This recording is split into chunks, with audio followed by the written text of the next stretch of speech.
আধুনিক একটা bridal reception লুকের ফুল মেকআপ টিউটোরিয়াল আজকে তোমাদের সাথে শেয়ার করতে চলেছি।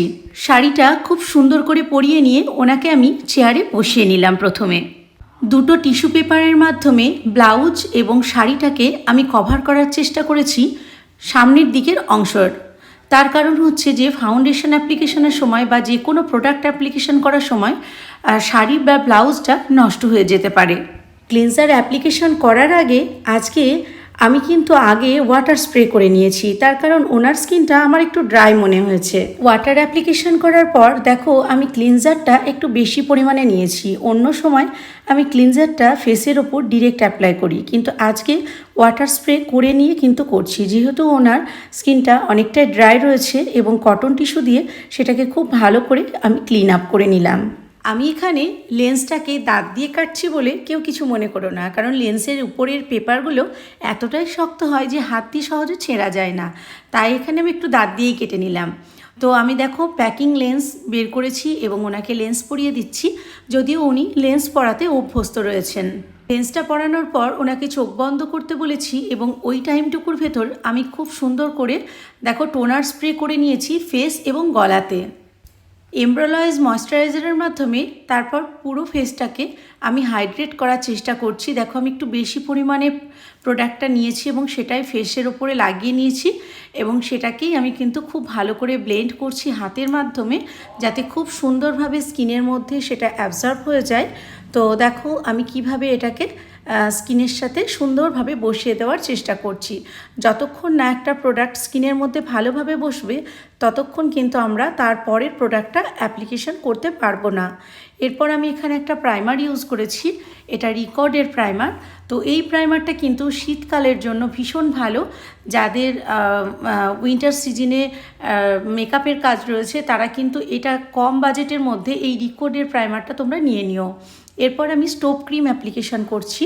তোমরা জানো এর আগেও আমি আমার আগের ভিডিওগুলোতে বলেছি যে স্টোভ ক্রিম এমন একটা কাজ করে যে এই স্টোভ ক্রিমটা যখন আমাদের ফুল মেকআপটা কমপ্লিট হয়ে যায় তখন কিন্তু মেকআপ যত টাইম স্পেন্ড করে তত কিন্তু মেকআপটা গ্লো করতে হেল্প করে এই স্টোভ ক্রিমে।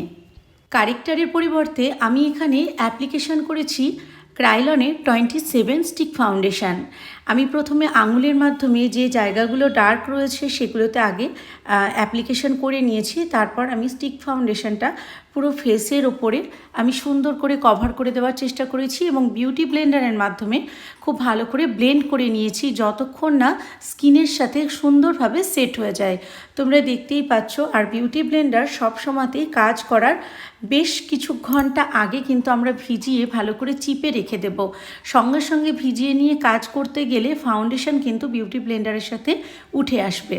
তো সেই জন্য আমরা বিউটি ব্লেন্ডারকে যদি সকালে কাজ করি তাহলে রাতে ভিজিয়ে ভালো করে চিপে আমরা বিউটি ব্লেন্ডার একটা জায়গা স্টোর করে রাখবো, আর যদি আমরা রাতে কাজ করি তাহলে সকালের দিকে কিন্তু এই কাজটা করে রাখবো।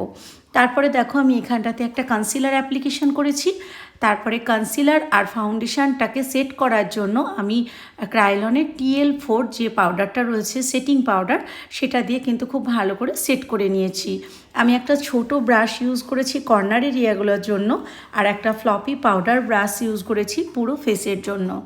তারপর পিজা পাপের মাধ্যমে কিন্তু পাউডারটাকে পুরো সেট করে দিয়েছি। এরপর আমার আই মেকআপের পালা। আমি আই এরিয়াতে কনসিলার অ্যাপ্লিকেশন করে নিলাম এবং বিউটি ব্লেন্ডারের মাধ্যমে সেটা খুব ভালো করে ব্লেন্ড করে নিলাম। তারপরে আমি নিচে দেখো কিছুটা সেটিং পাউডার রেখে দিয়েছি আই মেকআপটা করার জন্য, যাতে করে আই মেকআপের কোনো কিছুই আমার গালের ওপরে না পড়ে, বা গালের ওপর পড়লেও সেটা যেন আমি ঝাড়লেই উঠে যায়। তো সেই জন্য নিচে দেখো আমি পাউডারটা বেশি করে লাগিয়ে রেখে দিয়েছি। এরপর আমি দেখো আই মেকআপের জন্য আই শ্যাডোর দুটো কালার ইউজ করেছি। একটা ব্রাউন কালার ইউজ করেছি যেটা কর্নার এরিয়ার জন্য, আউটার কর্নারের জন্য আইলিডের ওপর, আর ইনার কর্নারের জন্য আমি একটা মাস্টার্ড কালার ইউজ করেছি, যেটা সর্ষের কালারের একটা ইয়েলো যে টোনটা সেই কালারের একটা শ্যাডো অ্যাপ্লিকেশন করেছি। দেখো কর্নারের ইনার কর্নারের দিকে আইলিডের ওপর। আইলিডের ঠিক মিডিল পার্টে আমি একটু গ্লিটার অ্যাপ্লিকেশন করেছি। আমার দেখো উপরের আই মেকআপটা মোটামুটি কমপ্লিট হয়ে গেছে। মানে শ্যাডো অ্যাপ্লিকেশনটা। এরপর আইব্রোটাকে আমি ড্র করেছি অ্যানাস্থেসিয়ার প্রমিড দিয়ে এবং স্পুলি ব্রাশের মাধ্যমে সেটাকে কিন্তু খুব ভালো করে সেট করে নিয়েছি। এবার আই মেকআপের পরে আমি যেটা করেছি সেটা হচ্ছে কাজল অ্যাপ্লিকেশন বা আইলাইনার অ্যাপ্লিকেশন। আমি এখানে ইংলটের কাজল অ্যাপ্লিকেশন করেছি। তোমাদেরকে আমি এর আগের ভিডিওতেও বলেছি যে ইংলটের কাজল হচ্ছে ওয়াটারপ্রুফ কাজল আর প্রচণ্ড পরিমাণে ডার্ক, মানে এতটাই কালো ভীষণ ভালো লাগে। তো সেই কাজলটাই আমি অ্যাপ্লাই করে দিয়েছি চোখের ওপরে। আর আমি যে ল্যাশটা ইউজ করছি এটা ল্যাশ আপের ল্যাশ। তো সেই ল্যাশ আপের ল্যাশটা আমি খুব সুন্দর করে গ্লু দিয়ে সেট করে নিয়েছি এবং সেটাকে কিন্তু আইয়ের ওপরে আমি সেট করে নিলাম। আর কখনোই আমরা মাস্কারা অ্যাপ্লিকেশন করে নিয়ে ল্যাশ কিন্তু লাগাবো না, আগে ল্যাশ লাগিয়ে নেব তারপরে কিন্তু মাস্কারা অ্যাপ্লিকেশন করব। যদি আমরা আগে মাস্কারা লাগিয়ে নিই তো ল্যাশগুলো যেগুলো আমাদের নিজেদের ল্যাশ সেটা এতটাই শক্ত হয়ে যাবে যে যখন আর্টিফিশিয়াল ল্যাশ লাগাবো তার সাথে কিন্তু অ্যাটাচ হতে চাইবে না। তো সেই কারণে মাস্কারাটা আমরা পরে লাগাবো, ল্যাশটা লাগানোর পরে। সেম ব্রাউন কালারের শ্যাডো নিয়ে আমি নিচের দিকে দেখো খুব সুন্দর করে ব্লেন্ড করে নিলাম এবং আমি একটা আর্চ ব্রাশ নিয়েছি এবং সেই ব্রাশটা দিয়ে ইনার কর্নারের দিকে চোখের যে কোণটা সেটাকে কিন্তু আমি রেডি করে নিচ্ছি। তো এই আই মেকআপটা তোমাদের কেমন লাগছে অবশ্যই কিন্তু কমেন্ট করে জানাতে ভুলো না। তো আই মেকআপটা একটা রিসেপশন লুকের জন্য আমি কিন্তু করছি, তো অবশ্যই এটা কমেন্ট করে জানিও। তো আই মেকআপ আমার মোটামুটি কমপ্লিটের দিকে দেখো আমি ওটাকেই একটু ব্রাশ দিয়ে ব্লেন্ড করে নিচ্ছি, এক্সট্রা আর কিছু লাগাইনি। তারপরে মাস্কারা দিয়ে অরিজিনাল ল্যাশ এবং যেটা এক্সটেনশন লাগানো হয়েছে ল্যাশ, তো এই দুটোকে আমি সুন্দর করে কিন্তু সেট করে দিলাম। আই মেকআপ আমার কমপ্লিট হয়ে গেছে।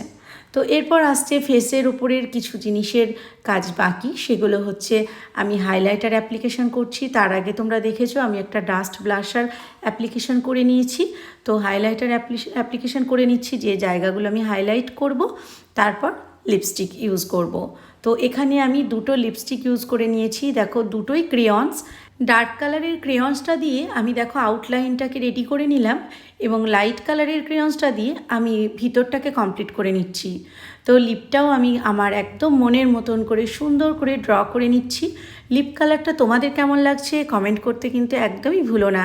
লিপটাকে খুব ভালো করে ড্র করে নেবার পর আমি একটা মেকআপ সেটিং স্প্রে দিয়ে পুরো মেকআপটাকে কিন্তু আমি লক করে নিয়েছি।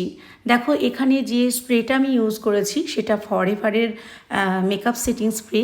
তো ফুল লুকটা তোমাদের সাথে শেয়ার করতে চলেছি, তোমাদের কেমন লাগলো অবশ্যই কমেন্ট করে জানিও। ভালো লাগলে শেয়ার করার অনুরোধ রইল। সকলে ভালো থেকো, সুস্থ থেকো।